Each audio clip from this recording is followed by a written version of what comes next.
मला अतिशय आनंद आहे की जवळपास 3000 कोटी रुपयाच्या विकास कामाचा शुभारंभ आज अकोल्यामध्ये आपण करतो आहोत आणि इरिगेशनपासनं तर वीज निर्मितीपर्यंत, रस्त्यांपासनं तर महिला बाल विकासापर्यंत आणि क्रीडापासनं तर त्या ठिकाणी ज्याला आपण थिएटर म्हणू शकतो अशा प्रकारच्या नाट्यगृहापर्यंत अशा सगळ्या प्रकारच्या विकासाच्या कामाचं जी मुहूर्तमेढ आज अकोल्यामध्ये आपण केलेली आहे।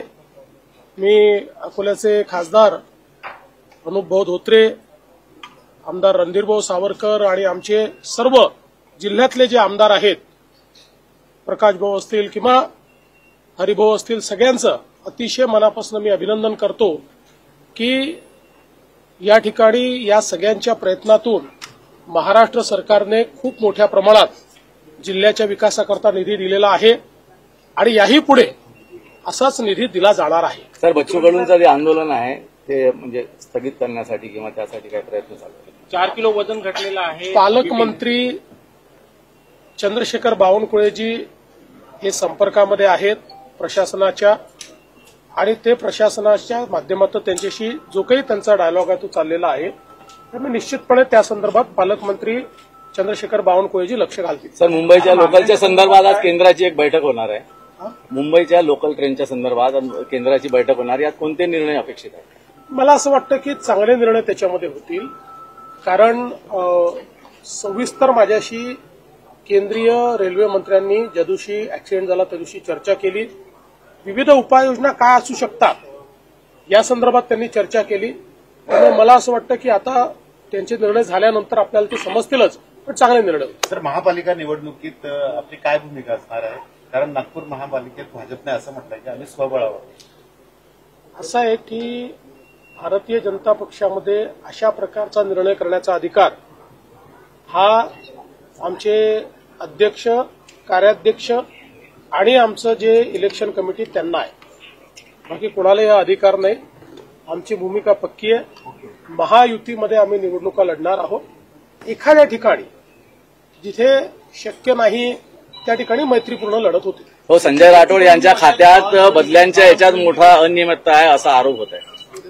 पुरावा दिला तर आरोपात अर्थ आहे, नुसता आरोप करून फायदा काय? उद्या कोणी काही आरोप करेल, जर कोणाजवळ पुरावा असेल तर तो पुरावा त्यांनी नक्की द्यावा। मी आणि एकनाथराव शिंदे आम्ही असा पुरावा मिळाला तर जरूर त्या संदर्भात त्याची पडताळणी करू। म्हटलंय की दमदाटी केली आहे चंद्रशेखर बावनकुळेंनी, असा आरोप त्यांनी केलेला आहे। मला माहिती नाही, बावनकुळे साहेब असं कधी करू शकत नाही। तुम्ही ओळखता बावनकुळे साहेबांचा स्वभाव कसा आहे, कधीच दमदाटी करत नाही। पवार साहेबांनी आभार मानले मोदींचे। विषय संपलेला आहे। पवार साहेबांनी आभार मानले मोदी साहेबांनी पवार साहेबांच्या तब्येतीची विचारपूस केली आणि सुप्रियाचं कौतुक देखील केलं। काय असं आहे की शेवटी राजकारणामध्ये काही माणुसकी आहे, राजकारणामध्ये काही ओलावा आहे, राजकारणामध्ये काही संवेदना आहेत। आम्ही वारंवार असं सांगतो की आम्ही राजकीय विरोधक आहोत, म्हणजे वैचारिक विरोधक आहोत। आम्ही एकमेकांचे शत्रू नाही, राजकीय शत्रुत्व बिलकुल नाही। त्यामुळे जिथे वैचारिक विरोध असतो तिथे वैयक्तिक अशा प्रकारची संवेदना व्यक्त होणं हे चांगलं आहे। हे सुदृढ लोकशाहीचं एक प्रमाण आहे। दोन्ही बदलाव होगा या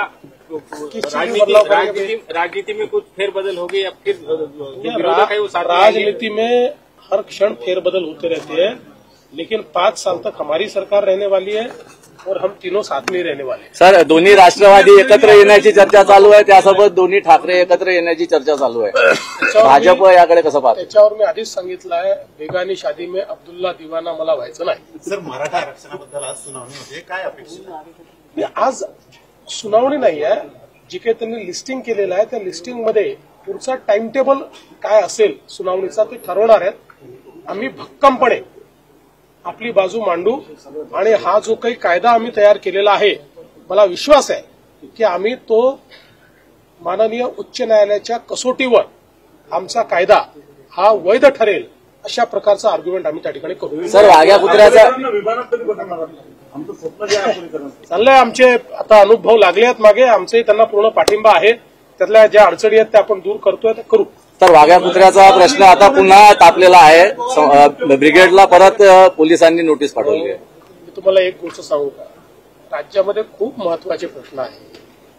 त्यामुळे कुठल्या या प्रश्नाच्या पाठीमागे तुम्ही बसलात. छत्रपती शिवरायांचं जीवन, त्यांचं चरित्र किती भव्य आहे, किती मोठं आहे. त्यामुळे आपण छत्रपती शिवरायांकडनं प्रेरणा घेऊया, छत्रपती शिवरायांना नमन करूया आणि इतर जर काही गोष्टीमध्ये कोणामध्ये जर काही मतभेद असतील तर ते संवादाने सोडवूया.